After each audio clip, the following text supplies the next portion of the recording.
Bem, está iniciada a gravação. Vamos continuar então aqui o assunto que a gente estava vendo semana passada, né? A gente terminou vendo a parte de repasse e roteamento, tá? Só para lembrar aí rapidamente, o que vem a ser o repasse e roteamento? Existe uma questão global que é descobrir os melhores caminhos em uma rede. Então, se a gente pega uma rede aqui de roteadores, dá um exemplo aqui, né?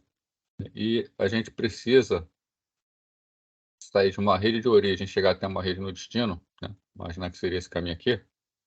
Um exemplo de uma rede que pode ter vários caminhos. Nós temos um computador aqui na origem e quem envia uma mensagem para o computador que está aqui num determinado destino. Qual caminho vai ser seguido nessa rede?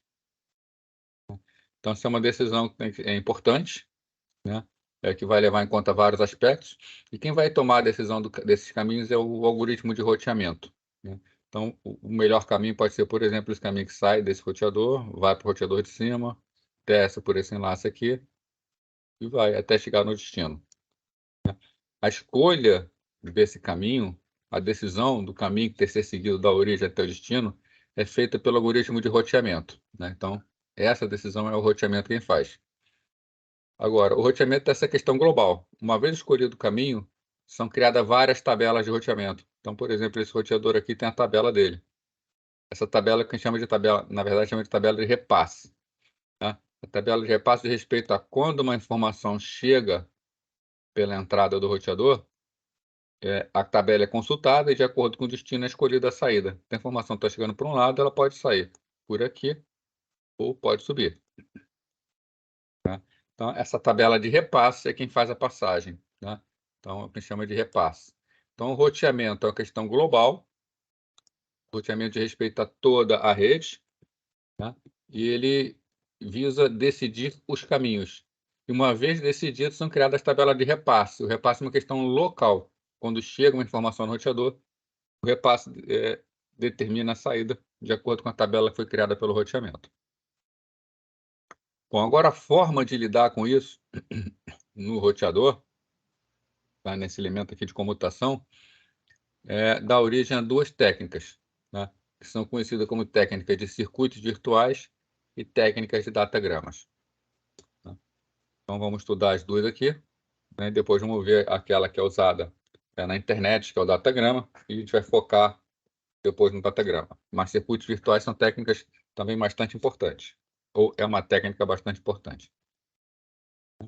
Então, nós temos basicamente duas formas para fazer a organização da camada de rede, né? Uma, né, é utilizar com conexões, outra é trabalhar sem conexões, né? Lembrando um detalhe aqui importante, nós estamos falando aqui da camada de rede, né? Não camada de transporte, né? Na internet, as conexões elas são trabalhadas na camada de transporte. Mas nós estamos aqui vendo de forma geral redes. Existem outras redes que trabalham conexões na camada de rede, né? Então, levando em conta essa camada de rede, nós podemos utilizar uma rede que tenha conexões ou utilizar uma rede sem conexões. Essa rede com conexões, né, é o que a gente chama de circuito virtual. E quando a gente trabalha sem conexão, a gente chama de datagrama, né? Então, na camada de rede, que é que a gente está estudando agora, né, um serviço orientado à conexão costuma ser chamado de circuito virtual, né? Enquanto um serviço que realiza a entrega de pacote independente, né, sem nenhuma relação com o passado, com o futuro, tá, é chamado um serviço de datagramas, né? Os serviços com conexão e sem conexão, né, da camada de rede, eles são diferentes serviços com conexão e sem conexão da camada de transporte, tá? A finalidade, inclusive, é outra, né? A conexão da camada de transporte é promover uma confiabilidade na transmissão. A conexão na camada de rede, a gente vai ver que não é essa a finalidade, tá? Nós temos uma finalidade um pouco diferente. Pessoal, só um minutinho.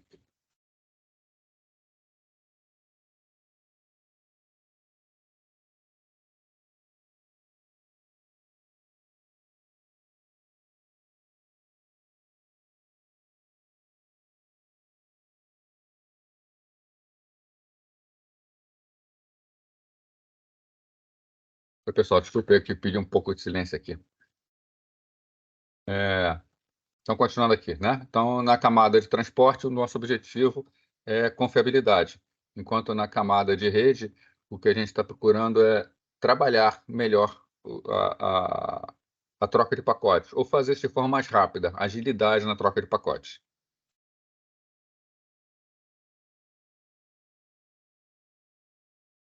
Estou começando aí com os circuitos virtuais, né, a parte de rede orientada à conexão. Né, circuitos virtuais, para vocês terem ideia, é utilizado em redes, como por exemplo, redes ATM. Tá? Rede ATM é uma rede de alta velocidade, né, feita para troca extremamente rápida de pacotes. Então, quando nós queremos altíssima velocidade na transmissão de dados, normalmente é esse tipo de rede que é utilizada. E ela trabalha com circuitos virtuais, né, só para dar uma situada. Então, qual é a ideia de circuitos virtuais? Evitar a necessidade de escolher uma nova rota para cada pacote que passa. Então, a ideia de circuitos virtuais é agilidade, é fazer com que as coisas funcionem mais rápido. Um dos grandes problemas do roteador, né, é que a informação, quando chega para uma porta de um roteador, tem que ser tomada uma decisão de saída. E para essa decisão de saída, é preciso consultar a tabela de repasse. Por mais que o roteador faça isso rapidamente, né, a consulta a uma tabela toma tempo. Tá? Ainda mais quando você pode ter uma tabela que pode escrever qualquer destino possível. Então, a informação está chegando na porta de entrada, tem que escolher uma saída. Tá? E essa consulta de tabela é demorada. Né? Então, é utilizado, tá? Os circuitos virtuais são utilizados em redes com serviço de rede orientada à conexão. Né? Isso quer dizer o seguinte, na camada de rede, antes de ser enviada uma informação para um destino, a primeira informação, é preciso estabelecer uma conexão. Né? Quando essa estabelecida conexão, ela é criada uma rota entre o hospedeiro origem e destino. Tá? A gente já deu um comentado aqui que na internet as rotas podem mudar dinamicamente. Você está trocando informações de uma máquina com outra, o datagram pode seguir um caminho, outro datagram pode seguir outro caminho, podem ser caminhos paralelos para aumentar o desempenho. Numa rede de circuito virtual, isso nunca vai acontecer. Uma vez que você estabeleceu a conexão, é como se criasse esticasse um cabo entre as duas partes. Tá? Vai sempre passar por aquele mesmo caminho. E essa rota que foi definida, tá? Ela é utilizada por todo o tráfego que vai fluir entre os hospedeiros, né? Cliente e servidor. Né? E quando a conexão é liberada, esse circuito virtual deixa de existir. Né? Então, o circuito virtual consiste em quê? Um caminho definido entre origem e destino, então caminho por cada máquina que passa. Ele definiu também por número de identificação de circuito virtual. Né? Um circuito virtual ele precisa de uma identificação para que se encontre os caminhos, então ele tem que ter um número para isso. Né? A gente vai ver aqui que vai existir uma identificação para cada enlace ao longo do caminho, né? E também de registros em tabelas de comutadores ao longo do caminho. Né? Então, é isso aqui, esses três itens que nós vimos estão aqui. Ó. Um caminho, né? Então aqui um exemplo de um circuito virtual entre o host 1 e o host 2. O caminho está aqui, ó, em verde. Esse é o caminho que foi estabelecido. Né? Número de identificação, os números de identificação estão aqui, ó, circuito 23, circuito 8, 37, 22 e 16. Né? E registros em tabelas. Aqui, ó, tá passando, então, o circuito virtual ele passa pelos roteadores A, B, E e F. Então, a tabela já passa de A, de B, de E e de F. Normalmente, quando a gente está trabalhando com circuito virtual, a gente chama de comutadores. Apenas para fazer uma alusão de que ele trabalha mais rápido que o roteador.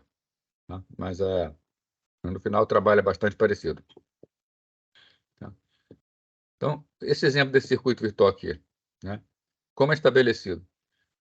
Durante a fase de estabelecimento da conexão, né, vai ser definido o caminho, obviamente, né, que passa por A, por B, por E e por F, mas também são definidos os números de circuitos virtuais. Né? Então, é definido aqui que para essa conexão de hospedeiro 1 com hospedeiro 2, que vai chegar pela porta 1 do comutador A, ele tem identificação 23. O circuito virtual entre A e B, dessa conexão especificamente aqui, tem valor 8, entre B e E tem valor 37, 22 e 16. Tá? Isso é registrado nessas tabelas.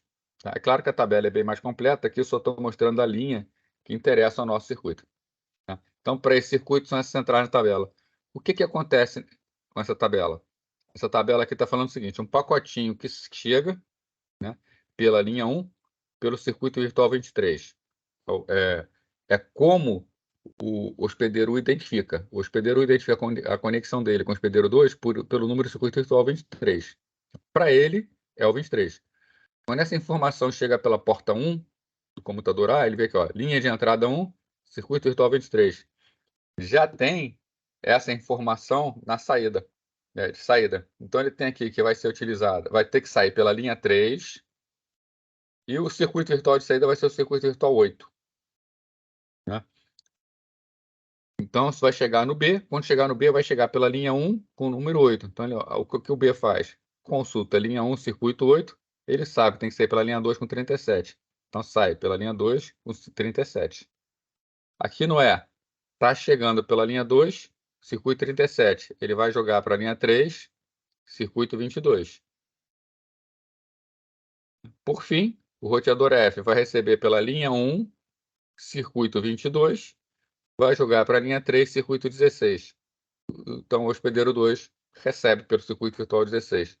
Então, na saída, a origem identifica como circuito virtual 23, mas vai chegar no destino como circuito virtual 16. Tá? Então, isso aqui estabelece um caminho. Né? Qual a diferença disso aqui para a tabela de repasse de um roteador? Por que está sendo mais rápido aqui? Tá? Primeiro, o seguinte, a quantidade de conexões existentes para um roteador ela é menor, tá, do que a quantidade de endereços possíveis. Né? Um roteador ele tem que considerar todas as possibilidades, qualquer endereço que possa existir, independente de estar numa conexão ou não. O circuito virtual ele só mantém essas tabelas de repasse para as conexões existentes. Então, a quantidade de entrada nas tabelas é bem menor. Tá? E outra característica é que aqui a tabela de repasse é dependente da linha de entrada. Né? Então, mesmo esse comutador que possa estar trabalhando com várias conexões diferentes, cada conexão, cada conjunto de conexões vai entrar por uma porta diferente. Então, a tabela de repasse também depende da linha de entrada. Então, essa tabela de repasse aqui, ela exclusivamente, né, a tabela de repasse, está levando em conta a linha de entrada. No momento que precisa, chega circuito virtual 23 pela linha 1, só preciso olhar a tabela de repasse que diz as conexões que entram pela linha 1. Então, a quantidade de informações na tabela é bem menor. A tomada de decisão na tabela também é bem menor. Tá? E ainda outra característica, tá? Não há troca de informações de cabeçalho, tá, com circuitos virtuais. A gente viu aqui que na internet, né, na camada de rede, ela faz o processamento de armazenar e encaminhar. Ela armazena todo o conteúdo do pacote, né, para depois analisar e encaminhar. Esse tipo de comutação aqui não é necessário ficar fazendo análise de cabeçalhos, análise complexa. Eu só preciso ter o quê? O número do circuito virtual. Então, posso construir redes que façam análise do pacote de modo que, quando o pacote começa a chegar no roteador, se o circuito virtual já for a primeira informação, ele já consegue determinar rapidamente a linha de saída e já começa a jogar essa informação para a linha de saída enquanto ainda está chegando. Então, ela passa realmente, né? A gente chama de cut through, né? Ele corta através, né? Ele passa através do roteador e, passando através do roteador, vai bem mais rápido. Né? Então, esse tipo de comutação aqui, ela é extremamente ágil. Né? As redes trabalham com uma velocidade bem maior. Então, sempre que um novo circuito virtual é estabelecido através do computador, um registro é adicionado à tabela. Né? Então, o registro só é adicionado quando o circuito é estabelecido. E, por outro lado, sempre que ele termina, também é removido da tabela essa informação, de modo que a tabela fica sempre com tamanho mínimo, para agilizar. Né? A utilização de diferentes identificadores por circuito ao longo do caminho simplifica o trabalho. É isso aqui, ó. Percebe o seguinte, ó, 23, 8, 37, 22, 16. Tá? Por que simplifica o trabalho? Bom, eu estou estabelecendo circuito virtual, então já estabeleci esse primeiro, já estabeleci esse segundo, eu preciso estabelecer esse terceiro aqui. Ó. Quando eu vou estabelecer esse circuito aqui, eu só preciso, da maneira como é feita, esse número de circuito ele não tem nada a ver com os números anteriores nem posteriores. Né? Logo, eu posso botar aqui qualquer número. Então, na prática, o que acontece? O roteador ele pega ou aleatoriamente ou ele pega o primeiro número disponível para o circuito que ele vai estabelecer entre dois enlaces. Se fosse obrigatório que o número de circuito fosse o mesmo ao longo do caminho, o processamento seria bem mais complexo, porque todos os equipamentos teriam que descobrir um número de circuito que tivesse vaga em todos eles, fazer a reserva e depois efetivar. Tá? Então, se eu uso o mesmo número de circuito para todo o caminho, o trabalho é bem mais complexo. Como o circuito varia, fica mais fácil, porque é uma questão puramente do enlace local. Tá? Então, isso simplifica o trabalho. Quando estabelece um caminho, é como se fosse colocado um circuito físico, né, como um cabo de rede, ligando diretamente os hospedeiros. Vai sempre seguir por aquele mesmo caminho.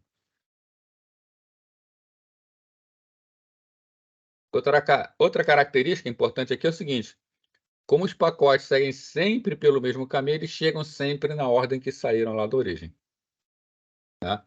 Então, na internet, a gente viu que o pacote pode chegar fora de ordem, porque a internet não trabalha com circuitos virtuais. As redes que trabalham com circuitos virtuais não precisam ter essa preocupação, porque todo mundo segue o mesmo caminho, então os pacotes chegam sempre na ordem correta. Né? Se chega um pacote com numeração e pulou outro pacote, a gente já sabe que houve uma perda de dados, não vai chegar mais. Nós temos 3 fases que podem ser identificadas. A primeira fase é o estabelecimento do circuito virtual, que é quando se estabelece todo esse caminho aqui. É uma fase bastante parecida com o estabelecimento de conexão da camada de transporte, né? Mas aqui, nesse caso, vai ser consultada a tabela de repasse mais completas, né, montada pelo algoritmo de roteamento da rede, e depois que é usada essa tabela que é estabelecido o circuito, é usada a tabela de repasse do circuito virtual. Então, estabelece circuito, no estabelecimento algo bastante importante é que o caminho é estabelecido, depois acontece a transferência de dados por esse caminho, depois acontece o encerramento do circuito virtual. Tá? Algo a ser dito também de circuitos virtuais, que é importante, é esse aqui, ó. Você tem botar uma rede mais simples aqui. Você tem uma rede aqui com roteador, que pode passar por um caminho que passa por cima, um caminho que passa por baixo. Vamos lá, vai estabelecer o circuito entre duas máquinas. Circuitos virtuais, o que vai acontecer? Vai ser escolhido um caminho. Vamos supor que eu escolhi o caminho aqui de baixo. Então, está passando por aqui, para até essa máquina aqui. Vamos supor que, de repente, tem um problema nesse roteador, ou então nesse enlace aqui. Esse caminho de baixo não pode ser mais utilizado. Qual é a alternativa? Usar o caminho de cima. Mas, em circuitos virtuais, isso não pode acontecer, porque o caminho é definido durante o estabelecimento do circuito virtual, o estabelecimento lá da conexão. Né? Então, se há algum problema no meio do caminho, né, essa rota, o circuito tem que ser desfeito para depois fazer um outro circuito por cima. Né? Outra característica da rede de circuitos virtuais é que ela é muito determinística. Como as informações sempre passam pelo mesmo caminho, a gente pode ter uma maior facilidade de garantir qualidade de serviço, porque nesse tipo de rede sempre haverá conexão.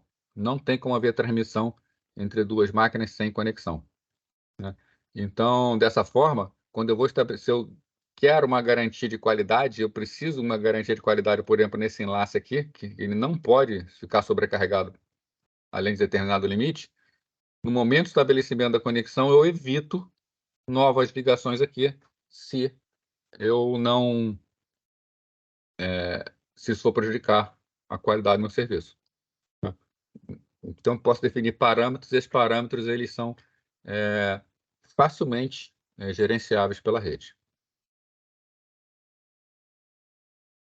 Outro tipo de rede que nós temos é a rede de datagramas. Né? Uma rede de datagramas é o oposto de uma rede de circuitos virtuais. Não há estabelecimento de conexão e uma determinada informação pode seguir por qualquer caminho na internet, ou na rede. Tá? No caso da internet, é uma rede de datagramas. Então, na rede de datagrama, nenhuma rota é previamente definida. A rota, então, ela é definida no momento em que o pacote chega.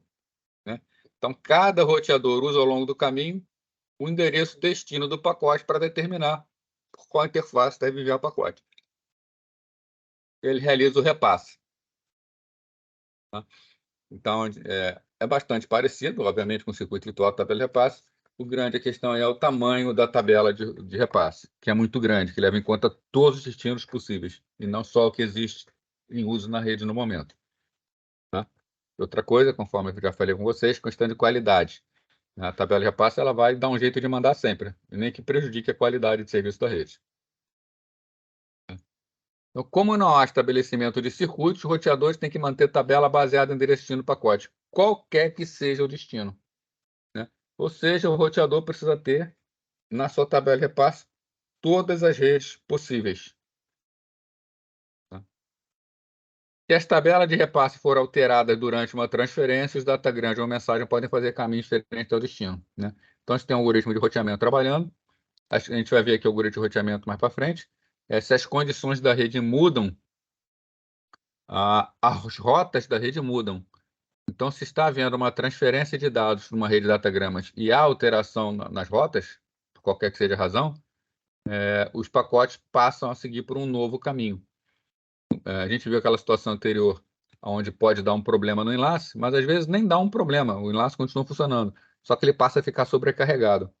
Então, o algoritmo de roteamento passa a utilizar outra rota. Tá? Imagina o pessoal que dirige aí, que usa o Waze. Vocês têm um caminho que está estabelecido para fazer. Se de repente um caminho fica engarrafado, o que o Waze faz? Né? Ele desvia a sua rota para outro lado. É como uma rede de datagramas funciona. Ele vai sempre escolher o caminho que flui melhor. Tá? Isso quer dizer que o caminho anterior não estava funcionando? Não. Se você quiser encarar um engarrafamento, você pode passar por ali. Tá?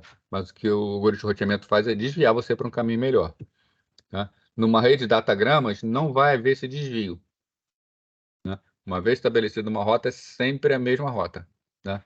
Porém, esses congestionamentos também numa rede de circuitos virtuais é bem mais difícil, uma vez que os circuitos eles são estabelecidos e a gente coloca parâmetros que medem a vazão máxima que aquele circuito vai ter. Então, isso também evita sobrecarregar a rede. Por que uma rota é alterada? Né? Eu já meio que respondi, mas vamos lá. Uma possibilidade é que os pacotes estavam passando por uma região que ficou sobrecarregada. Né? Tá havendo muita passagem de informação por aquela região, né? Então, muda para uma região mais tranquila. Então, os roteadores descobriram uma região com melhores condições, passaram a preferir mandar pacote por essa nova região. Uma consequência é que os primeiros pacotes que estão seguindo pelo novo caminho podem chegar ao destino antes de alguns pacotes. Né? Mesma situação no trânsito. Você estabeleceu uma rota no trânsito. De repente, um caminho está engarrafado, quem já está no engarrafamento está preso. Quem é desviado do engarrafamento da volta pode chegar antes, mesmo que tenha saído depois. É o que vai acontecer com os pacotes. Os pacotes passam por roteadores congestionados e vão entrar em filas nos roteadores. Aqueles que serão depois deles, que passam por roteadores mais leves, chegam antes.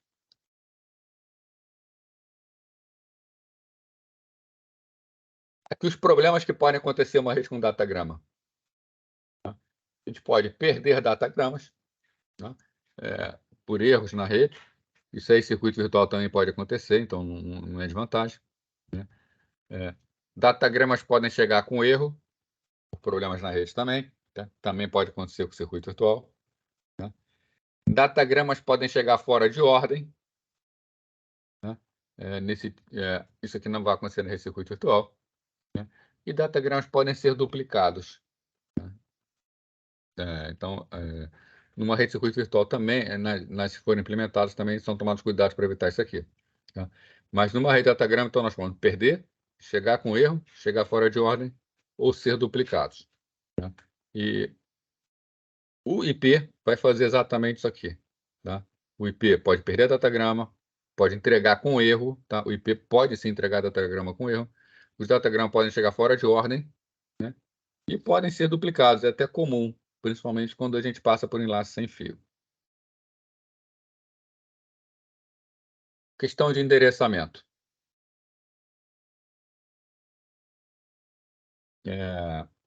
Quando a gente fala num esquema de endereçamento, a gente tem que pensar. Aliás, antes do esquema de endereçamento, quando a gente fala no esquema de entrega, a grande função da camada de rede é fazer uma entrega. Quando a gente pensa em entrega, a gente tem que pensar numa forma padrão de fazer um endereçamento. Tá? Imagina, por exemplo, os Correios tendo que entregar pacotes onde cada bairro resolve usar uma forma de numeração diferente. Por exemplo, num determinado bairro, o endereço é pelo nome da pessoa. No outro, tudo bem, como é o padrão, número de rua, número de casa. No outro só tem número da rua, mas não tem número de casa, tem que sair batendo de casa em casa. Para que possa ser eficiente um esquema de entrega de informações, é preciso ter uma forma padrão de endereçar, de forma que todo mundo trabalhe com a mesma forma de endereçamento. Se todos trabalharem com a mesma forma de endereçamento, fica bem mais fácil, né? Então, alguém tem que ser responsável por esse endereçamento. As placas de rede elas já têm endereços físicos, mas são dependentes de tecnologia, né? A camada de rede é uma camada de software, ela é independente de tecnologia. Eu posso botar nela o endereço que eu quiser. Então, é responsabilidade da camada de rede fazer esse endereçamento, tá? Então, criar uma forma de que os endereços possam ser distribuídos e utilizados e todo mundo concorde com esse endereço, né?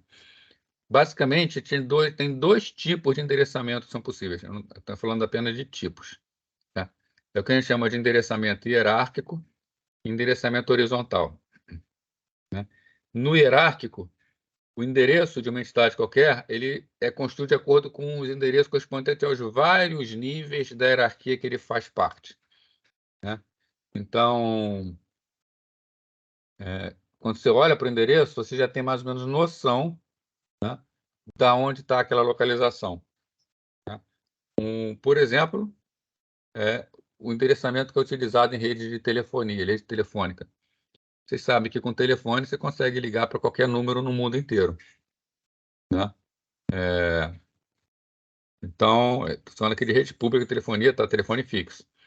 Então, você quer ligar para um determinado bairro aqui no Rio de Janeiro, né? Você está em qualquer lugar do mundo, você começa com mais 55, né? 55 vai identificar que é o Brasil. Então, só de olhar o endereço, só dar o número de telefone 55, você já sabe que está ligando para o Brasil. Aí, seguido de 21 código de área do Rio de Janeiro, né? Aí você tem os 4 primeiros números que identificam a central a qual aquele número está registrado, tá? E os 4 últimos números que é o ramal dentro da central, né?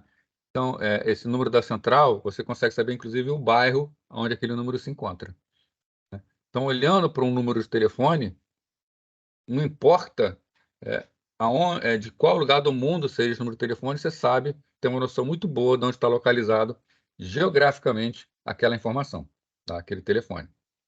Então, esse é o hierárquico. Você olhou para o endereço, você tem noção de onde ele está. O outro esquema é o esquema que a gente chama de horizontal. O endereço não tem nenhuma relação com a localização da entidade, tá?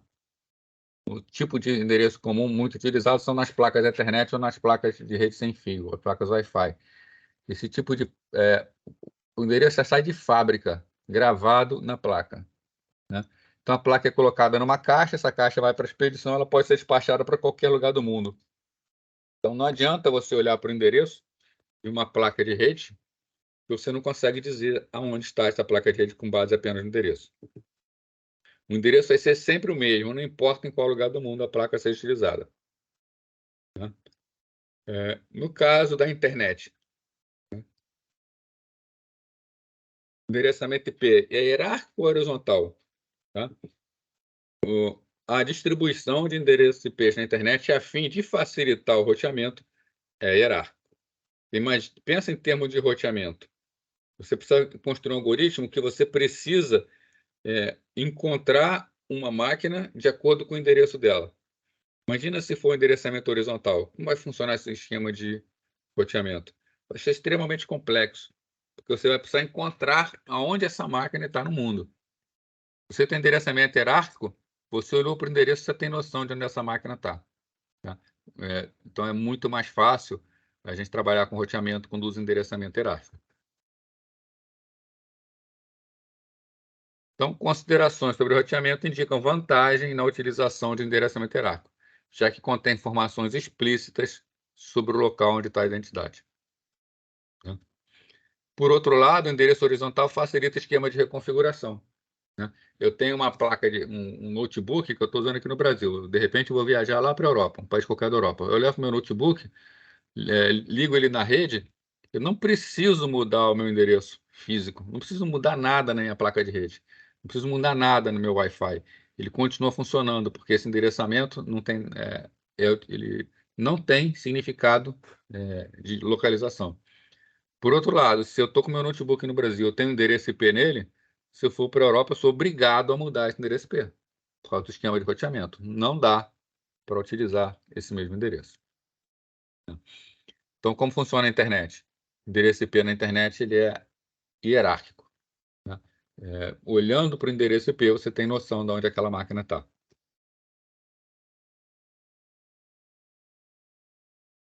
Então, apesar do endereçamento universal ser utilizado pela camada de rede, o envio dos pacotes ele é realizado sempre por uma camada inferior.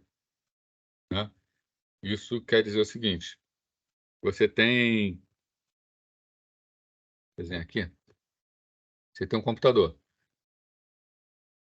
Não vou botar todas as camadas, não. Vou botar só as duas camadas que interessam para a gente aqui. Você tem uma camada de enlace. Desculpa, você tem uma camada de rede em cima. E embaixo tem uma camada de enlace. Você tem outro computador. Em cima você tem a camada de rede. Embaixo você tem a camada de enlace. E estão ligados em rede. Quando a gente está falando em termos de internet, o que é que nós temos?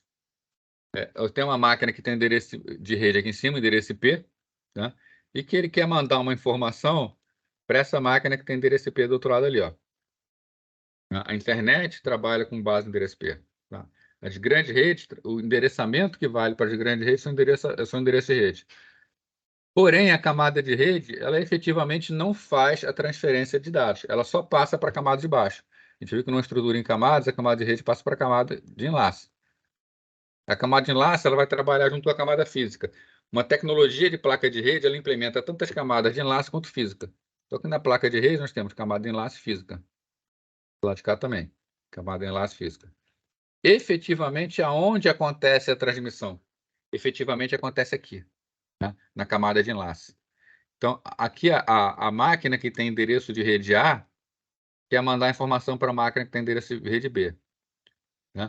Porém, no momento do envio, vai sair do endereço de enlace X para o endereço de enlace Y. Então, no momento da transmissão, o que acontece é X enviando para Y. Então, tem que ter, é obrigatório que haja um mapeamento entre os endereços físico e de rede. No momento em que A quiser mandar a informação para B, essa máquina aqui ela sabe que o destino é B, porque a camada de rede está falando, mas ela ainda não sabe qual é o endereço Y de B. Então, ela tem que saber para fazer esse envio, ela tem que descobrir para poder enviar. Então, existem duas técnicas de fazer essa conversão. Uma delas é o chamado mapeamento direto, onde o hospedeiro ele sabe como computar o endereço de enlace por intermédio de uma função. Então, existe um cálculo que, com base no endereço IP, eu obtenho o endereço físico. Se isso for possível fazer, ótimo. Existem alguns tipos de redes que conseguem fazer isso. Você consegue descobrir o endereço de enlace através do endereço físico. São redes que foram construídas com essa finalidade. Agora, nem toda a rede trabalha dessa maneira. Aliás, a grande maioria das redes é muito difícil de ser feito. Então, existe o que a gente chama de vinculação dinâmica, que é utilizar algum protocolo de resolução. Então, existe um protocolo que, uma vez que A quer mandar informação para B, A fala assim, eu preciso enviar para B. Aí existe um protocolo que descobre. Ele vai consultar a rede, com base na consulta, por intermédio do endereço B destino, ele descobre qual é o endereço Y para poder fazer o envio. No caso da internet, esse protocolo é o ARP, que a gente vai estudar mais para frente. Tá? ARP é Address Resolution Protocol, né? Protocolo de endereço de resolução. Protocolo de resolução de endereço. Né? Só dando uma adiantada aí de como ele funciona, bem rapidamente, o que vai acontecer? Já que A tem que mandar para B e não sabe qual é o endereço de B, A vai perguntar na rede para todo mundo. Vai mandar uma mensagem por difusão, que chega a todos. Ele vai perguntar, quem é que tem endereço B? Aí a máquina B vai responder para ela, sou eu, e vai passar o endereço dela Y. A partir daí, A pode mandar informação. Tá? Isso não é muito ineficiente? A princípio dá a impressão que sim, porque para mandar uma mensagem, você precisa trocar 3, né? A pergunta, a resposta e depois efetivamente mandar a mensagem. Na prática, 2 máquinas trocam muita informação. Então, no final isso fica diluído. Você faz essa consulta uma vez, a máquina A aprende o endereço de B, guarda isso numa tabela e a partir daí não consulta mais. Então serão trocados aí milhares de pacotes, milhões de pacotes, e ele está falando de 2 pacotinhos a mais. Então, não tem impacto no desempenho. Bom, agora então, falando especificamente da internet, né, está vendo camada de rede de uma forma geral, embora de vez em quando eu desse uma puxada para o assunto internet. Vamos ver aqui como funciona, então, na internet propriamente dita. Bom, então, isso aqui, né, a ideia de mostrar o que é a internet. Né? Então, a internet ela pode ser vista como um conjunto de sub-redes ou sistemas autônomos conectados entre si. Então, nós temos aqui a rede 1, rede 2, rede 3, rede 4. O que a gente chama de internet? Se a gente está considerando que nós estamos com o nosso computador ligado à internet, vamos imaginar assim, a gente está considerando que temos o nosso computador, esse nosso computador é ligado à internet, o que está em roxinho aqui. Tá? Então, o esquema que a gente vê, que a gente imagina que a rede faz parte da internet, embora a gente possa considerar que o computador também faz parte. Tá? Então, é um conjunto de sub-redes. A internet, na verdade, a gente tem uma rede, eu tenho a rede na minha casa, você tem essa rede na sua casa, tá? Existe a rede de uma empresa, existe a rede de outra empresa, e todo mundo se liga e fala entre si. Tá? Então, a internet é vista como um conjunto de sub-redes, que a gente chama de sistemas autônomos, cada sistema desse tem sua própria autonomia, tá? E existem gateways, que são os roteadores, tá? Que fazem as ligações entre essas redes. E com isso todos conseguem trocar informação. A gente pode falar o seguinte, não existe uma estrutura real. Tá? Não existe estrutura real quando a gente fala em termos de internet, né? Internet ela não é algo que a gente compra, é algo que a gente vê. Na internet, na verdade, a internet é basicamente uma ligação entre outras redes. Então, são diversos backbones que interligam redes regionais. Backbone é o que a gente chama de a rede principal. Tá? É o núcleo da rede, enlace que faz a ligação do núcleo da rede. Então, seria aqui. Isso aqui seria o backbone da rede, faz a ligação entre as redes. As redes têm seus próprios enlaces e existem enlaces que ligam as redes. Conectadas a essas redes regionais, nós temos as redes locais. A gente já viu também isso na hierarquia de redes. Então, isso aqui, tá? É o que a gente imagina que seja a internet. O protocolo que mantém a internet unida é o protocolo da camada de rede IP. Internet protocolo. Tá? Então, ele é o responsável por manter toda a rede ligada. A gente estudou aqui o TCP e o DP, né? A gente viu que eles têm a finalidade de dar uma garantia na comunicação dos dados, tá? De trazer confiabilidade. Mas quem faz a ligação efetivamente é o IP. Né? Então, qual é a tarefa do IP? Fornecer a melhor forma de transportar datagramas da origem para o destino, independente se esses hospedeiros estarem na mesma rede ou em redes intermediárias. Tá? Então, comentar aqui algumas palavras. Né? Fornecer a melhor forma. Né? Esse melhor forma está falando o seguinte, né? Não está falando que vai ser uma forma boa, está falando que vai ser a melhor maneira. Né? Então, se eu tenho redes boas, eu vou ter o IP vai passar por rede muito boa, né? E vai me dar uma boa entrega. Agora, se as minhas opções de rede são muito ruins, o IP não vai fazer milagre nenhum. Tá? É diferente do TCP. Se vocês lembrarem, a tarefa do TCP era garantir uma entrega confiável. O IP é fornecer a melhor forma. Essa melhor forma pode ser ainda ruim.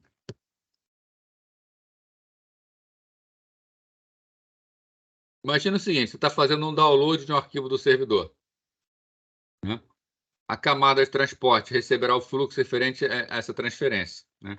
Então, você tem, na origem, um arquivo que é grande. Esse arquivo é entregue para a camada de transporte. Normalmente o TCP, já que se trata de transferência de arquivo. Tá? Então, como é muito grande, vai ser quebrado em partes menores. Ele vai ser quebrado em partes menores pela camada de transporte. Então, a camada de transporte quebra pedaços. Tá? E cada pedaço desse individualmente, a camada de transporte entrega para a camada de rede, entrega para o IP. Então, cada parte será entregue para a camada de rede. Então, cada um vai ser colocado em um datagrama IP. Né? Então, IP é uma rede de datagramas, a gente chama de datagrama IP, ou pacote. Né? Esses datagramas serão transmitidos pela internet. Podem ainda ser fragmentados ao longo do caminho. Então, a gente vai daqui a pouco falar sobre a fragmentação. Então, o que eu estou falando aqui? Isso aqui é o datagrama IP. O IP ele pode carregar pacotes de até 64 KB. Mas conforme a gente vai passando pela rede, ele pode chegar numa rede que existe limitação de tamanho nessa rede. Essa rede não aguenta mandar um pacote tão grande, de 64 KB. Então, o próprio pacote IP, o que pode acontecer? Pode ser quebrado em partes menores ao longo do caminho.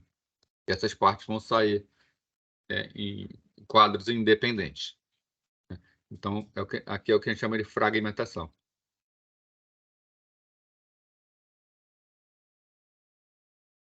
Então, quando todos os fragmentos chegam ao computador, o datagrama original é remontado. Então, daqui, né, que houve fragmentação, o que está acontecendo?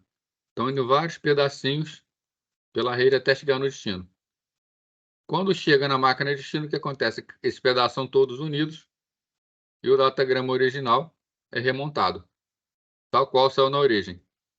Aí isso aqui é colocado dentro de um fluxo de bytes, né? Todos os datagramas que chegam são colocados no fluxo e aí vai ser remontado aquele fluxo original. Então, a camada de transporte recria o fluxo original para o processo de repetição. Então, tem um fluxo na origem, vai sendo quebrado em pacotes, pode ser fragmentado, conforme vai chegando, vai recriando o fluxo no destino. Então, essa é a ideia da camada de rede colaborando. Hoje, nós temos duas versões do endereço IP. IP versão 4 e IP versão 6. Né? Vou começar vendo aqui o IP versão 4. Então, na internet, a camada de rede trata cada pacote de forma independente. É uma rede de datagramas. Cada pacote que chega, ele é enviado e não importa se ele tem outros... a informação carrega apenas parte da informação, informação inteira, tá? E não vai ter nenhum tratamento diferenciado por isso. Tá? Então, não tem qualquer relação com pacotes anteriores ou posteriores. Pacotes com mesma origem e destino podem, inclusive, passar por diferentes rotas, mesmo que pertençam à mesma conexão de transporte.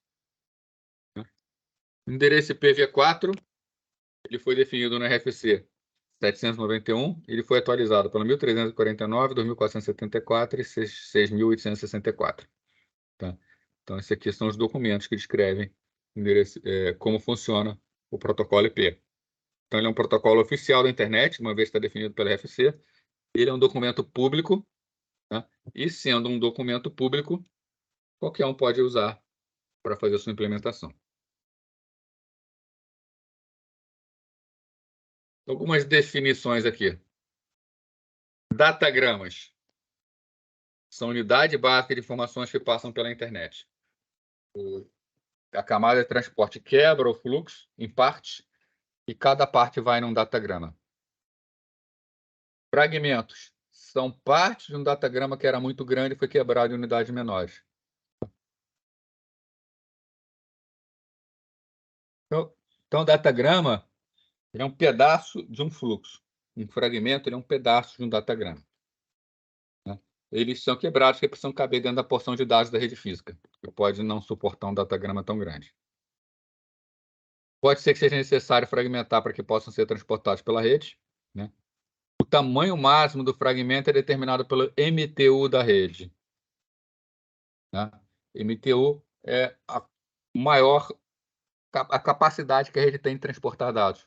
Por exemplo, o MTU de uma rede sem fio acho que é 8.000 alguma coisa. 8.000 alguma coisa bytes. Né? De uma rede Ethernet é 1.500 bytes. Né? Então, a gente vê que da rede sem fio, agora me falhou a memória, tá? Não me lembro se é 1.900 ou 8.000. Né? Vai depender de se é bytes ou bits. Mas, de qualquer forma, o pacote, o quadro da rede sem fio, ele é maior do que do quadro da rede Ethernet. Então, se um datagrama sai para uma rede sem fio e usa o tamanho máximo da rede sem fio, quando chega numa rede Ethernet, ele vai ter que ser quebrado. Vão ser gerados fragmentos. Tá? A especificação do IPv4 diz que a fragmentação ocorre em cada roteador, baseado no MTU da qual a informação que ele deve passar. Então, conforme o datagrama vai caminhando pela rede, se chega num lugar que ele é muito grande, ele tem que ser fragmentado pelo roteador. O roteador tem que fazer isso. Tá? Um detalhe, quando um datagrama é quebrado em fragmentos, cada fragmento também é um datagrama. Tá? Então, fragmentos de datagramas também são datagramas.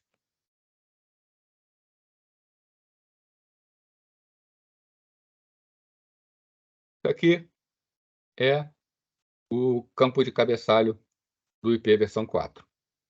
A gente vê que ele faz bastante coisa. Né? E o que tem no campo de cabeçalho? Tá?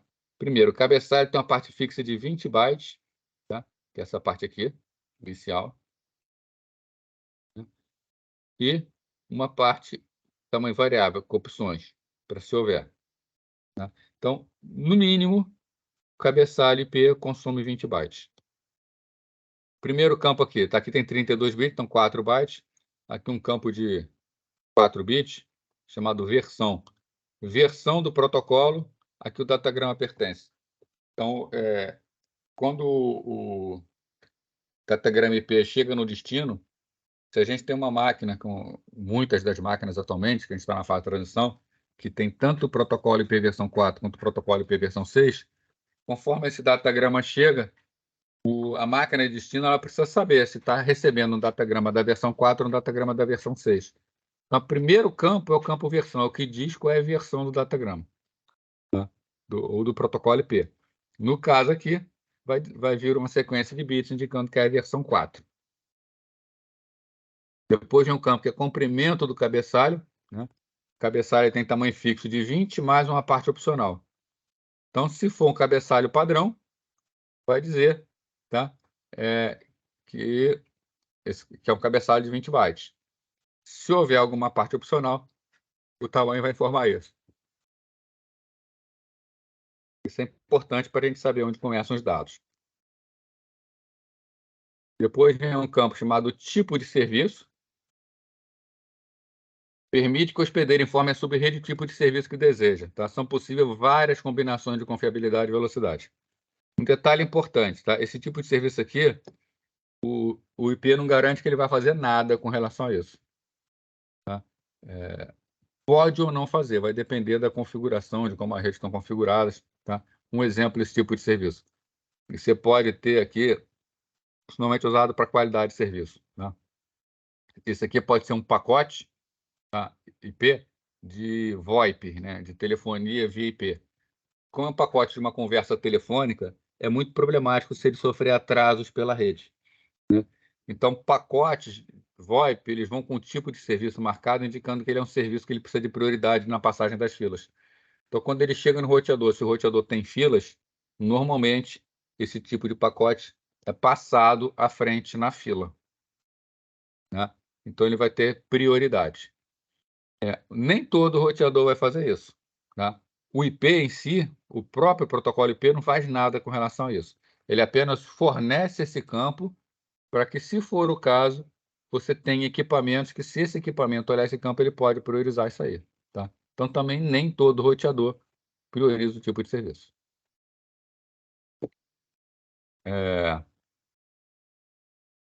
Outra parte é comprimento total do datagrama em bytes, tá? Informa o tamanho total do datagrama, cabeçalho e dados. Então, o datagrama inteiro pode conter no máximo de 65.535 bytes. Né?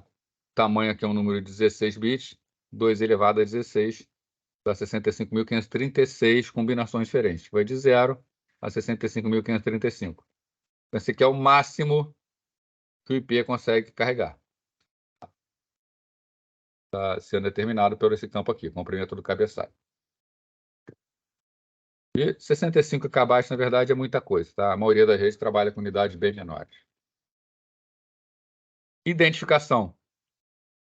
Permite que a origem e destino determine a qual datagrama pertence o fragmento recém-chegado. Tá? Depois a gente vai ver um esquema de como funciona a fragmentação, a gente vai ver esse campo identificação, tá? Sendo utilizado. Mas é basicamente o seguinte, o datagrama, quando ele é criado na origem, ele recebe uma identificação que é única. Não saem 2 datagramas com o mesmo número, tá, de identificação. E aí, se ele for fragmentado ao longo do caminho, vão ser criados novos datagramas. Porém, todos esses novos datagramas vão ter o mesmo identificador. Tá? Então, embora cheguem fragmentos diferentes, esse identificador vai dizer a qual datagrama cada fragmento pertence. Temos ainda 2 bits, né, que é o não fragmente e o mais fragmentos, né, don't fragment e more fragments. Né, informa os roteadores para não fragmentar o datagrama. Se esse bit DF estiver ativado, né, a gente viu que o roteador ele fragmenta ao longo do caminho. Mas se esse bit estiver ativado, o roteador ele não vai fragmentar. Tá? Então, a origem tem a opção de falar, ó, não quero que o datagrama seja fragmentado. Né? O que vai acontecer se isso, se um determinado datagrama passa por uma rede, né? Ele vem aqui, ó, ele passa por um roteador, a entrada do roteador é uma tecnologia de rede que chega um datagrama que tem tamanho suficiente. Quando vai sair por outra porta, não cabe um datagrama desse tamanho. Ele teria que ser fragmentado em 2 partes, por exemplo. Né? Então, esse é o papel do roteador. Se você tiver com esse bit ativo, você vai falar para o roteador não fazer isso. Tá? Então, o que o roteador vai fazer nesse caso? Chega a informação, o bit do onde fragmento está marcado com valor 1. Em vez dele fragmentar, ele joga fora o datagrama e envia de volta para a origem uma informação de erro, dizendo que não foi possível fragmentar o datagrama. Tá? E ele vai dar uma informação de qual era o tamanho. Tá? Ele vai falar por quê. Ele vai falar, por exemplo, falar, o máximo aqui era 1.500. Tá? E aí ele vai formar para a origem. Aí a origem, se for o caso, ela resolve fragmentar. O campo MF só um detalhe, né? Continuando aqui. Por que não fragmentar? Alguém pode perguntar. Né? Fragmentação toma tempo. Então, se a origem quiser que não seja tomado tempo ao longo do caminho, ela faz isso. E aí, conforme os pacotes começam a voltar, ela mesma faz a fragmentação. E a partir daí os pacotes vão fluir sem necessidade de fragmentação ao longo do caminho. MF mais fragmentos indica que ainda existem fragmentos. Tá?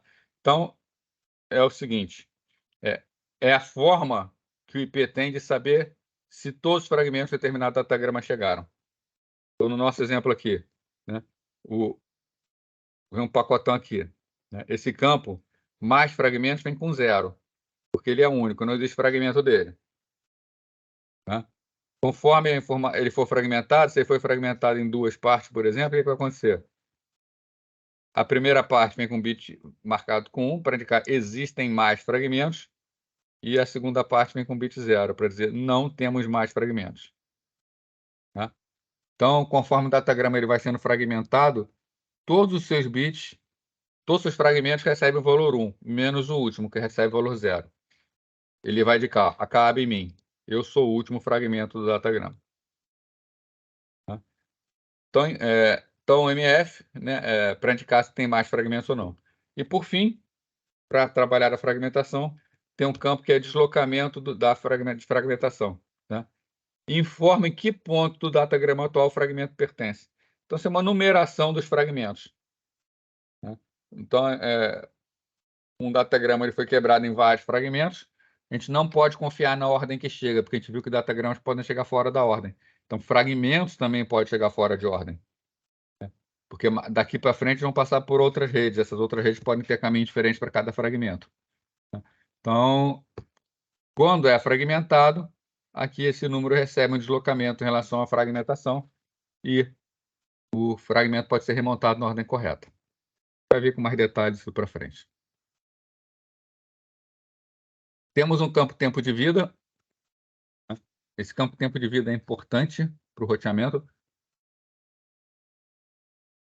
pelo seguinte: uma rede ela pode, de repente, sofrer uma pane e ficar isolada do restante. Tá? Imagina aqui uma rede desse tipo aqui. Ó. Você tem uma máquina, você está ligado no roteador. Aí vamos supor o seguinte: o roteador está ligado a outros roteadores.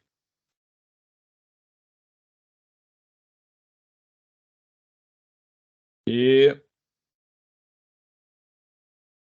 essa tipo de ligação aqui, ó.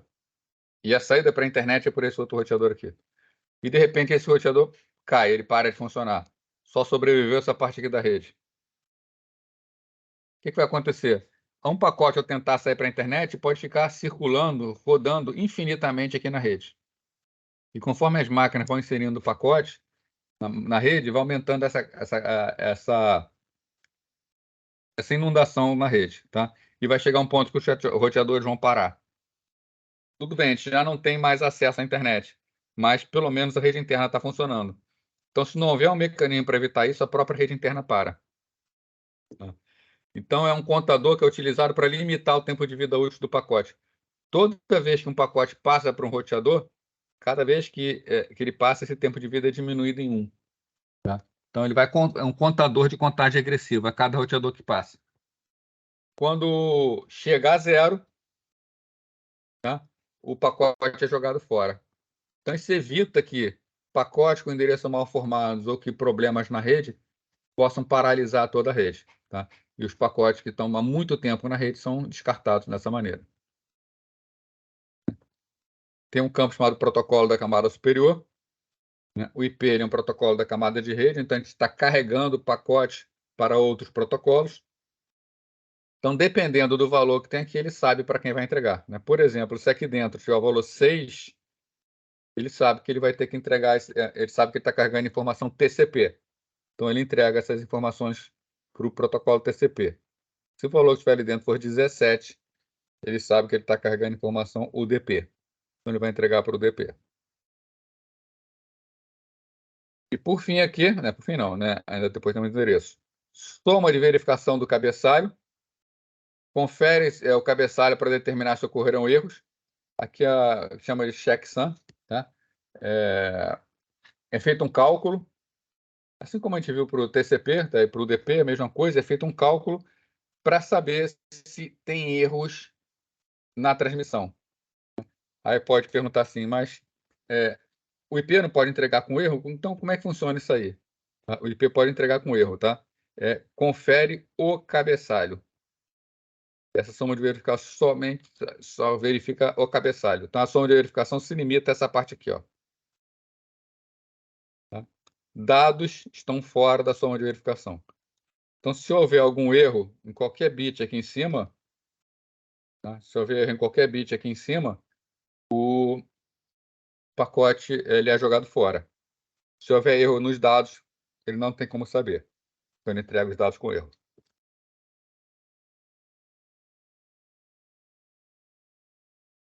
Endereço IP da origem, endereço IP do destino. Tá? Endereço das máquinas origem, quem está mandando, para quem está mandando. Por fim, um campo opcional.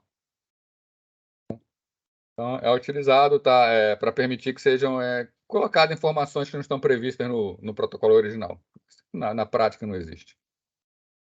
E, por fim, depois do cabeçalho, vem os dados propriamente dito. Tá?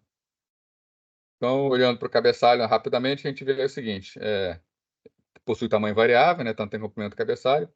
Oferece possibilidade de tipos de serviços diferentes, dependendo da rede, mas ele não implementa isso, cabe aos roteadores implementar, se for o caso. Tem campo para fazer a fragmentação. Não deixa pacotes rodarem por muito tempo numa rede. E verifica somente o cabeçalho, não verifica dados. Tá? Tudo que o IP faz está aqui.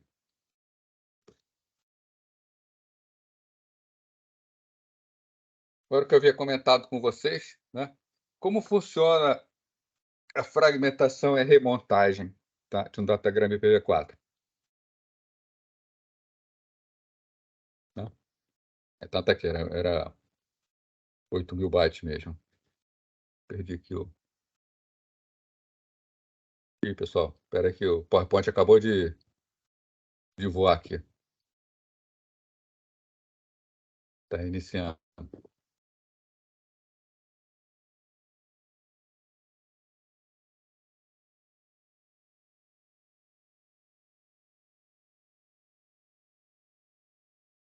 Só voltar lá para onde a gente estava.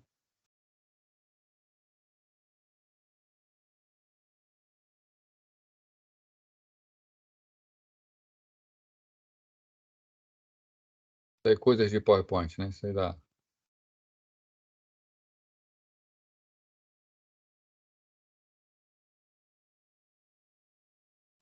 Então, como está falando com vocês aqui, né? O rede sem fio realmente são 8.000 bytes, né? Ou 7.981, né? Então, fragmentação e remontagem. Nem todos os protocolos da camada Enlace podem transportar pacotes com o mesmo tamanho. Tá? Vamos imaginar a seguinte hierarquia aqui. A gente está passando por uma rede, a gente tem uma máquina ligada numa rede sem fio. Tá? Então, essa nossa máquina rede sem fio vai fazer a transmissão de dados usando o protocolo I3E802.11. Né?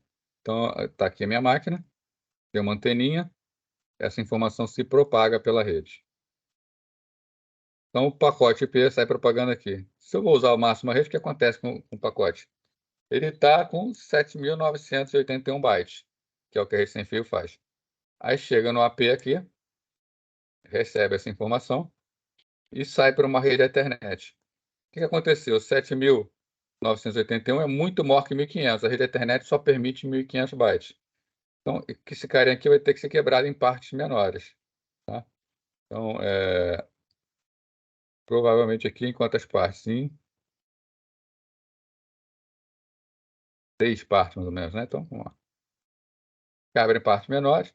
Cada uma dessas partes vai ser enviada independentemente. Ou seja, aquele datagrama original virou vários datagramas menores numa rede Ethernet. Ao passar pela rede Ethernet, que entra no modem. E esse modem liga pelo roteador, tá? Por exemplo, com PPP. Né? Aí o protocolo PPP, 1.492 bytes. Pô, olha as aulas, tinha 1.500. Então, cada um desses ainda vai ter que ser quebrado em 2 partes. Uma parte que é quase o tamanho dele e uma parte menorzinha. Tá? Então, aqui o datagrama original ele é quebrado em fragmentos. Numa rede seguinte, cada fragmento é quebrado em fragmentos menores. Tá? Por que isso? Porque cada tecnologia de rede especifica a unidade máxima de informação que ela carrega. Normalmente, isso é feito por questões de desempenho. Tá? Cada uma tem uma forma diferente de modular os sinais, então você tem tamanhos mínimos e máximos para que você consiga uma transmissão eficiente. Tá? Então, o roteador, o que está acontecendo? Ele é um equipamento em que ele está ligado, né? Numa tecnologia de rede, entra por uma porta dele, depois sai por outra porta com outra tecnologia de rede. Tá? Então, quando a informação entra nele, ele vai fazer uma série de verificações, ver a tabela de repasse, vai ter que mandar para a rede de destino. Se a informação é muito grande para a rede de destino, ele vai fragmentar. Tá? Então, cada parte do datagrama foi dividida e conhecido como um fragmento. E o datagrama precisa ser reconstruído antes de ser entregue ao protocolo de transporte no destino. Só no destino que ele precisa ser reconstruído. Então, aqui um exemplozinho. Tá? Nós temos uma rede aqui, tá? Que tem uma determinada MTU. Então, temos a informação sai num datagrama grande. Tá? Então, aqui esse datagrama. Tá? Quais são as informações desse datagrama? Ele é um datagrama de 4.000 bytes. Tá? Não está aqui dizendo, está na figura, mas ele possui identificação 777. Tá? A identificação dele, 777.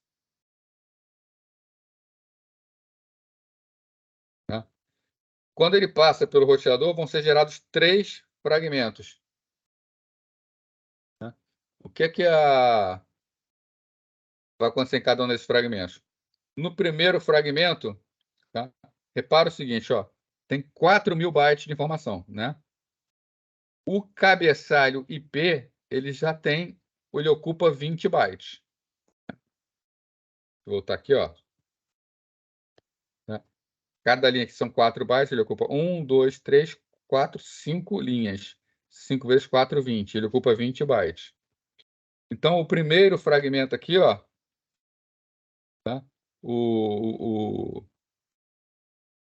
primeiro fragmento ele vai ter 1.480 bytes no campo de dados. Então, o primeiro fragmento ele contém do byte 1 ao byte 1.480. Tá? Então, qual a identificação dele? 777. Porque ele é um fragmento do datagrama 777. Tá? Deslocamento dele. O deslocamento dele é 0. Então, a gente pode chamar que a identificação dele é 0. Né? Porque ele é o primeiro fragmento. E tem aquele flag mais fragmentos. Né? O que o flag mais fragmentos dele fala? Igual a 1, porque existem outros 2 fragmentos. O que é que vai acontecer no segundo datagrama? O segundo fragmento. Né? Esse aqui é o primeiro. Esse aqui é o segundo. O que é que vai acontecer no segundo? O segundo também tem identificação 777, porque ele é oriundo do mesmo datagrama. Ele também tem 1.480 bytes de dados, né? Tirando os 20 bytes do cabeçalho IP. Então, ele tem do byte 1 ao byte 1.480. Porém, em relação aos dados originais, tá? Ele tem um deslocamento que é chamado de 185. Tá? O deslocamento dele que vai ser 185. Por que 185? Esse campo deslocamento, ele conta múltiplos de 8 bytes. Tá? Na prática, o deslocamento dele é em 1.480, porque ele já tem 1.480 bytes antes dele.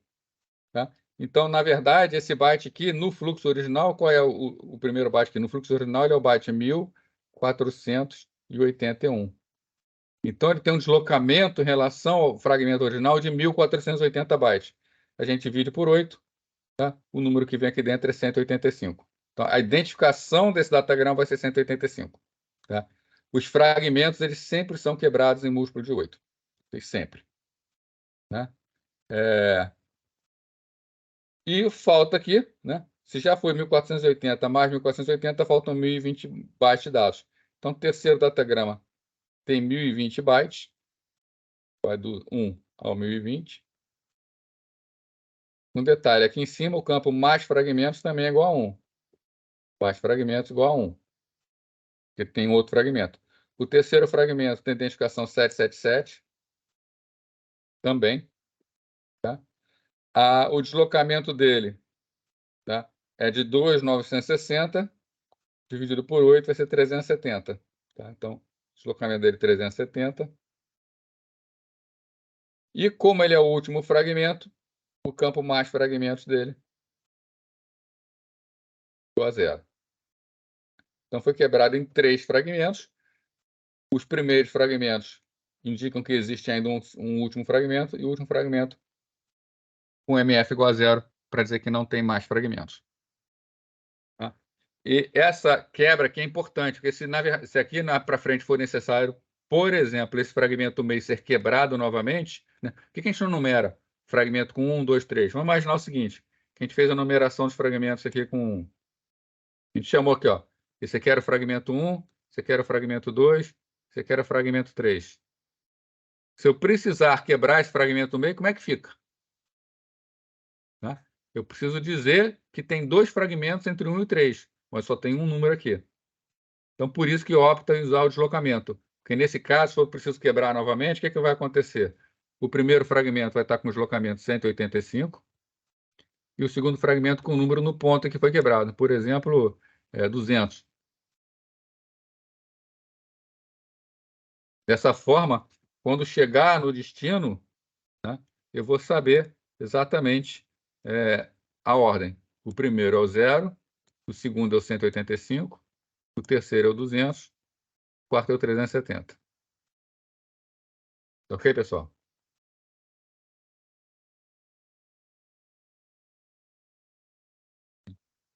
Agora aqui a gente vai chegar numa das partes mais importantes, né, que é como lidar com o endereçamento IPv4. Quem vai trabalhar com rede precisa conhecer isso bem. Tá? Então, como é que a gente organiza os endereços IPs, tá, para manter toda uma estrutura funcional? Então, vamos lá. Então, um hospedeiro, né, um computador, qualquer equipamento de rede, normalmente possui apenas uma interface com a rede de computadores. Então, normalmente, ou ele tem uma interface Wi-Fi, ou ele tem uma interface Ethernet com fio. Tá? Então, a interface de rede é a fronteira entre o hospedeiro e a rede física. É por ali que passa todas as informações. Tá? Quando o protocolo IP de um hospedeiro quer enviar um datagrama, ele faz por meio, então, dessa interface. Agora, considera um roteador. Né? O roteador é um equipamento, ele é basicamente um computador. Vai fazer coisas muito diferentes, que tem várias ligações. Né? Então, uma característica importante do roteador é que ele tem várias interfaces de rede. Esse roteador aqui, por exemplo, ele tem 4 interfaces de rede. Ele está ligado em 4 redes diferentes. Tá? Então, as 4 interfaces dele. Então, considere esse roteador com as interfaces dele. Né? A tarefa do roteador é qual? Receber um datagrama por uma interface e repassar para outra interface. Né? Então, recebe por uma interface, sai por outra interface. A fronteira entre o roteador e qualquer uma dessas redes também é uma interface, obviamente. Assim, o roteador tem múltiplas interfaces, uma para cada rede a qual ele está conectado. Né? Então, enquanto um computador está conectado numa rede, um roteador está conectado a várias redes. Ele é responsável por fazer ligação entre essas redes. Independentemente de quantas interfaces, né, tenha o hospedeiro, né, o IP exige que cada interface tenha seu próprio endereço IP, obrigatoriamente. Né?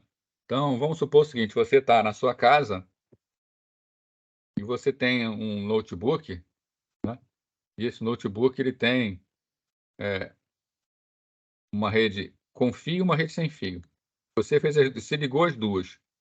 Tá? Então, você tem aqui a rede com fio, está ligado no seu roteadorzinho doméstico, então você ligou ele pela rede Ethernet, tá? Ligou pela rede com fio.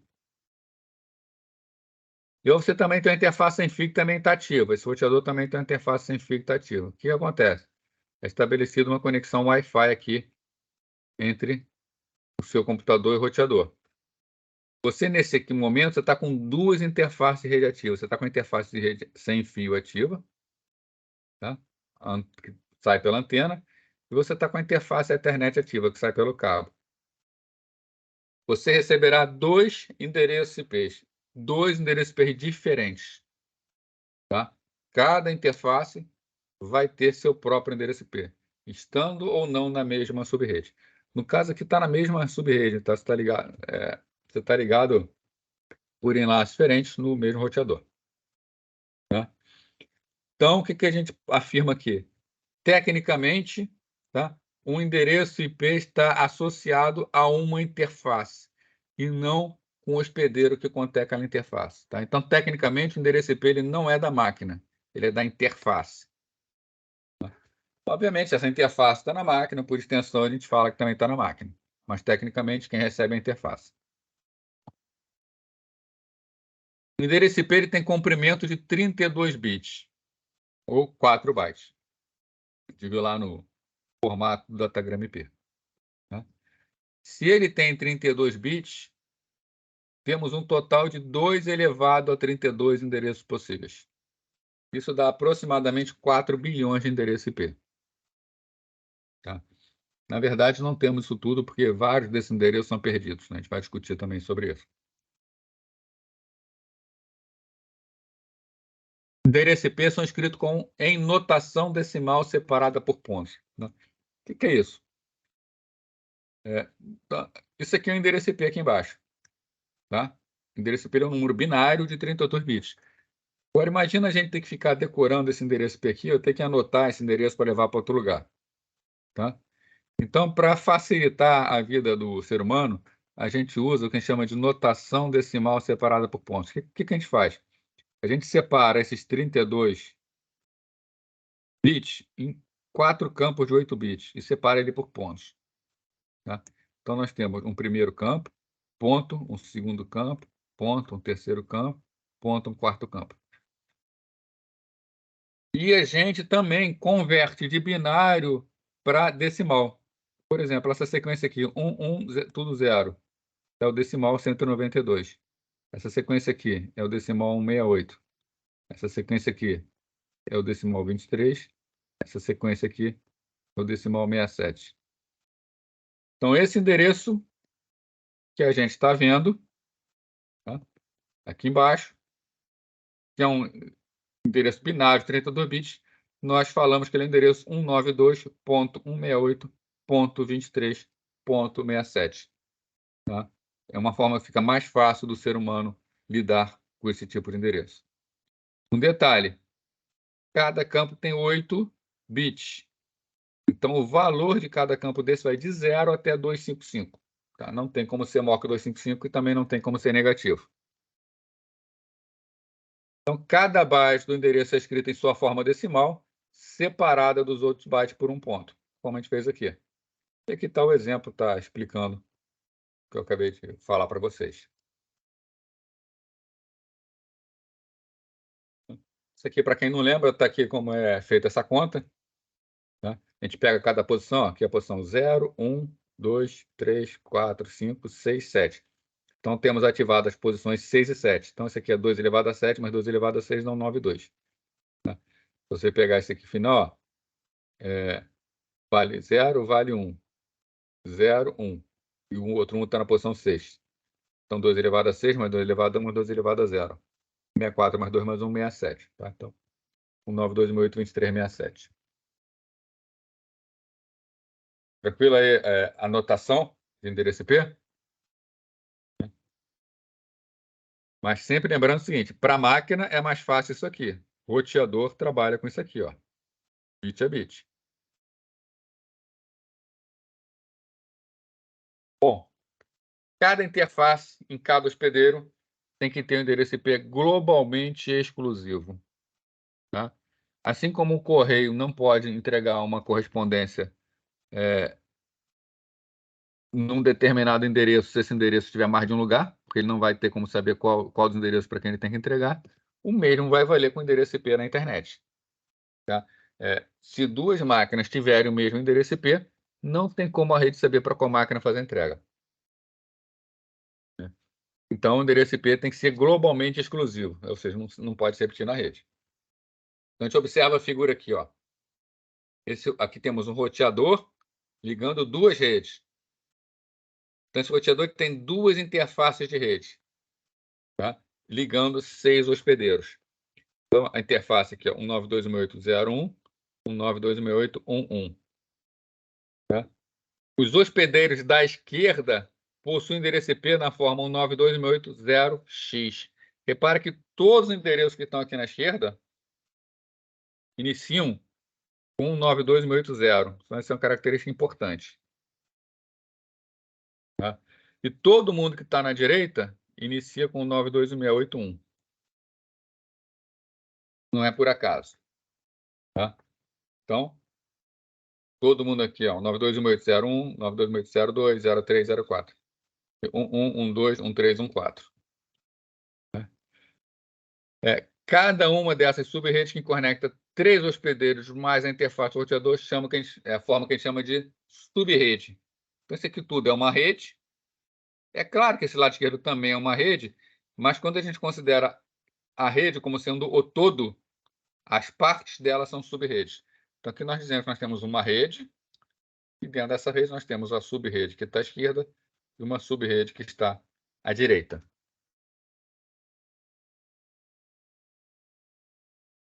Então, nesse exemplo aqui, os 3 campos mais à esquerda do endereço, tá, nunca mudam dentro da subrede. Vamos reparar o seguinte. O endereço IP ele é formado por 4 campos de 8 bits. Né? Então, o endereço IP ele é formado por 8 bits, ponto, 8 bits, ponto, 8 bits, ponto, 8 bits. Nós estamos reparando que aqui na esquerda, todos possuem o mesmo valor inicial, 92180, todos. Então, uma característica dessa subrede da esquerda é que ninguém muda nos 24 primeiros bits. Né? Ninguém muda aqui. Ó. Nós temos aqui 8 bits, 8 bits, 8 bits. Então, nós temos aqui um total de 24 bits. Nessa rede, nenhum desses 24 bits mudam. Só mudam os 8 bits finais. Então, a gente diz que essa rede aqui é uma rede barra 24. Tá ok esse conceito aí, gente? Porque nunca mudam os 24 primeiros bits dela. Tá? A mesma coisa acontece do lado direito. O 92181 nunca muda. Para todas as máquinas dessa subrede à direita, todas elas iniciam com 92181. Então, também é uma rede barra 24. Tá? Então, o que a gente faz para representar? A gente dá um endereço para a rede. Qual é o endereço dessa rede? Tá? O endereço dessa rede, tá, vai ser sempre o primeiro endereço, que a gente chama de endereço de rede. Mas para a gente vai formalizar isso. Tá? Mas qual é o primeiro endereço dessa rede? Os 3 primeiros campos nunca mudam. Como os 3 primeiros campos nunca mudam, o endereço da rede vai ser 192, 168, 0. Todo mundo aqui dentro dessa mesma forma. Só que muda é o último campo. O endereço da rede é o primeiro endereço. Já falei para vocês que cada campo desse assume valores de 0 a 255. Se o endereço de rede é definido como sendo o primeiro endereço, qual é o endereço de rede? 192.180.0 barra 24. Tá? Então, a identificação dessa rede à esquerda é essa aqui, 192.180.0 barra 24. Isso aqui identifica essa rede. Da mesma maneira, do lado direito, todo mundo começa com 92181. Então, a identificação da rede vai ser o 92181.0 também, que é o primeiro endereço. Então, essa rede da direita, a identificação dela é 192.168.1.0 barra 24. É o que identifica a rede da direita. Tá? Então, só para acabar de ler aqui, o barra 24 indica que os 24 bits mais à esquerda do endereço definem a subrede. Ou seja, eles nunca mudam. Essa estratégia de atribuição de endereço é conhecida como roteamento interdomínio sem classes. Tá? É sem classes porque originalmente a internet era dividida em classes de rede, tá? Chamado classe A, classe B e classe C. Como eram divididos em classe A, B e C, o que acontecia? Cada uma dessas 3 partes, né? Deixa eu pegar aqui, né? Você tem endereço IP dividido em 4 campos de 8 bits. Né? Então, era o seguinte, se você fixava os 3 primeiros bytes, né? Você tinha uma rede barra 24, então, quando você tinha os 3 primeiros bytes fixos, era uma rede que você tinha a rede classe C. Né? Agora, você podia fixar só os 2 primeiros. Seria uma rede que a gente chama de barra 16, onde os 2 primeiros sempre são fixos, os 2 últimos podem variar. Isso é uma rede que a gente chama de rede classe B. Ou você tem uma rede onde você fixa o primeiro byte e pode variar os 3 últimos bytes. Aí seria fixando somente 8 bits, seria uma rede barra 8. Isso é uma rede classe A. Tá? Atualmente, a gente não usa mais esse tipo de endereçamento, né? Por questão de melhorar a distribuição do endereço IP. Então, ou seja, antigamente, no início, na internet, só permitia esses 3 tipos de máscara, que a gente chama. Ou era barra 24, ou era barra 16, ou era barra 8. Hoje eu posso usar qualquer ponto, eu posso quebrar em qualquer ponto. Posso ter uma rede, por exemplo, barra 22. Tá? Sem problema nenhum. Tá? Então, roteamento de domínio sem classes está querendo dizer que não estamos mais presos ao formato antigo, onde era obrigatório estar dentro de uma das classes. Tá? Então, dessa forma, tá? O endereço IP de 32 bits ele vai ser dividido em duas partes, sendo representado por A.B.C.D barra X. E o X indica a quantidade de bits existentes na primeira parte do endereço. Ou seja, na parte do endereço que diz quem é a parte de rede dele. Tá? Então, os X bits mais significativos, que são aqueles à esquerda, constituem a parcela que são determinado prefixo da rede. Então, determina qual parte do endereço IP identifica a rede. Tá? Então, prefixo da rede é que identifica a rede. Tá? Então, a organização normalmente recebe um bloco de endereços contíguos, né? Que é uma faixa de endereço que tem um prefixo comum. Então, o endereço que vocês devem estar acostumados a ver é o endereço 192.168.0. alguma coisa. Tá? Então, essa é uma faixa que está disponibilizada para uso no roteadorzinho doméstico. Normalmente vem essa. Tá? Uma organização que tem acesso à internet, ela recebe outras faixas de endereço IP. Tá?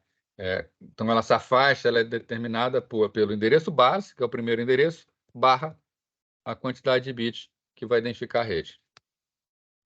Então, endereço IP de hospedeiros dentro de uma organização compartilham um prefixo comum. Todos, dentro da organização, vão usar aquele prefixo. Tá? Isso reduz consideravelmente o tamanho da tabela de repasse nos roteadores. Tá? Por que diminui consideravelmente? Imagina o seguinte, endereço IP tem 32 bits. Então, a gente viu aqui, para endereçar 32 bits, endereçam praticamente 4 bilhões de endereços. Embora não sejam 4 bilhões, mas é muita coisa, é perto disso. Tá? Imagina uma tabela com 4 bilhões de entrada para ser consultada. Tá? É uma tabela muito grande. Tá? E não existe a necessidade de colocar máquina a máquina dentro da tabela de repasse. Porque o que a gente tem na prática? A gente tem um roteador e todas as máquinas de uma subrede elas estão dentro dessa interface do roteador. Né? Então, para representar essa rede aqui, vamos supor que essa rede tenha 200 máquinas e que seja a rede 192, 168, então, 10. E tenha 200 máquinas aqui dentro. Então, tem 200 endereços. Eu não preciso ter na tabela de repasse desse roteador a informação dos 200 endereços. Não preciso, tá? Porque todos eles estão na mesma interface. Então, não importa qual seja a máquina, a informação sempre vai sair pela mesma interface. Então, o roteador, ele guarda o quê? Ele guarda só os endereços da rede. Tá? Então, nesse caso aqui, o que esse roteador vai guardar? Ele vai guardar que, se chegar alguém para a rede 192.168.10/24, ou seja, para qualquer uma das máquinas aqui dentro, ele manda para cá. Tá? Então, repetindo, a tabela de repasse dele só precisa de uma entrada, que é a entrada que identifica a rede. Com isso, a gente reduz bastante o tamanho das tabelas de roteamento. Né?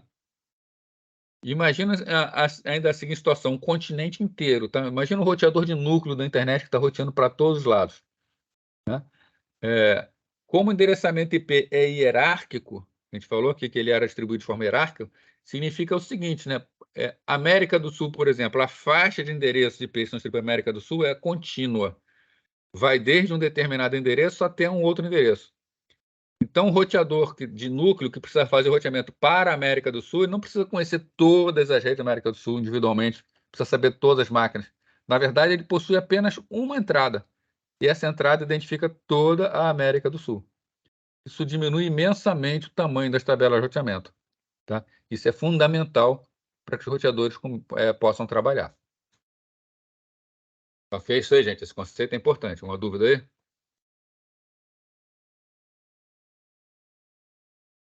Não? Então vamos lá.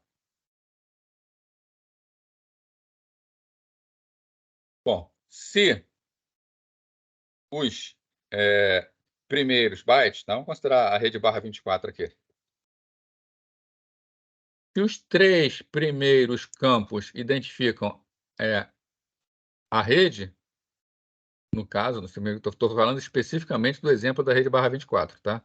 Se numa rede barra 24, os 3 primeiros campos identificam a rede, o último campo, então, ele identifica quem? Os hospedeiros dentro da subrede. De forma geral, tá? Se eu tenho no endereço IP de 32 bits e essa rede é uma rede barra X, se eu tenho que X bits identificam a rede, eu posso afirmar que 32, que é o tamanho total, menos esse X, identificam um hospedeiro dentro da rede. Tá? Esses bits menos significativos, que são os 32 menos X bits, tá? Podem ter uma estrutura adicional de subrede, como eu discuti anteriormente. Tá? A gente vai falar isso mais na semana que vem. Eu posso dividir uma rede em redes menores. Tá? Então, um exemplo aqui.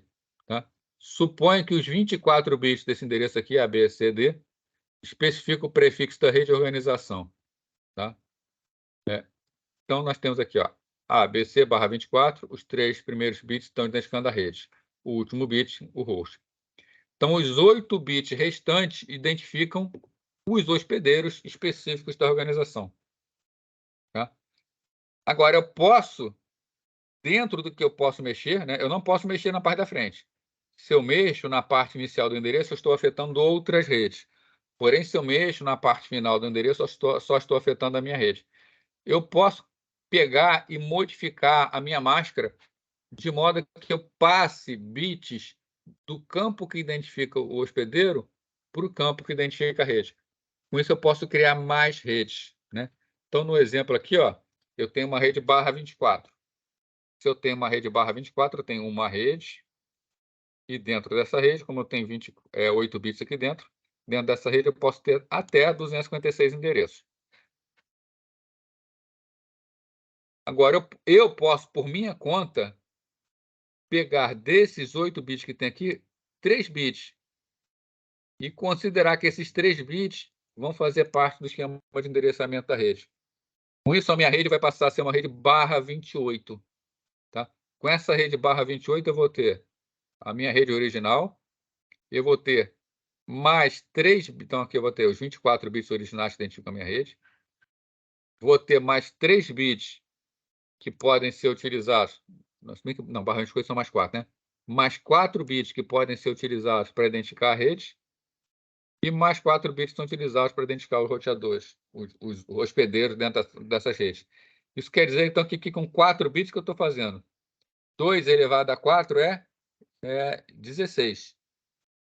Tá?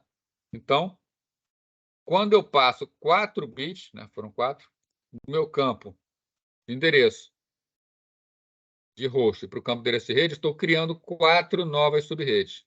Desculpe, né? 2 elevado a 4, 16 novas subredes. E como me sobram 4 bits aqui para endereçamento, cada uma dessas subredes com 16 endereços. Também não assusta por enquanto não, que a gente vai discutir isso mais para frente, tá? Estou dando uma adiantada aqui. A gente vai fazer exercício, vai ficar mais claro. Bom, aqui tem uma imagenzinha, tá? Que é na qual a gente discute os endereços de uma rede. Tá? A gente vai parar por aqui, porque a gente vai começar agora a discutir esquema de endereçamento, vai começar a falar de quebra de rede em sub-redes. Tá? Então, obviamente, faltando aí 3 minutos, não dá para começar a falar nisso. Né? Então, a gente vai continuar esse assunto, essa parte de endereçamento, que é bastante importante na semana que vem. Tá? Ficou claro esses assuntos hoje aí? Alguma dúvida? Essa é a parte um pouquinho mais difícil, vamos falar assim, de rede, tá? Porque é a parte que a gente mexe com endereçamento, e quem vai projetar rede, quem vai construir rede, precisa conhecer isso. Tá? Precisa conhecer isso, porque é as contas que se fazem para criar as sub-redes e tudo mais. Já que não tem dúvida então, tá, pessoal? Bom final de semana aí, tá? E qualquer coisa, só mandar mensagem que eu respondo aí, tá. Um abraço para todo mundo e bom resto de dia aí.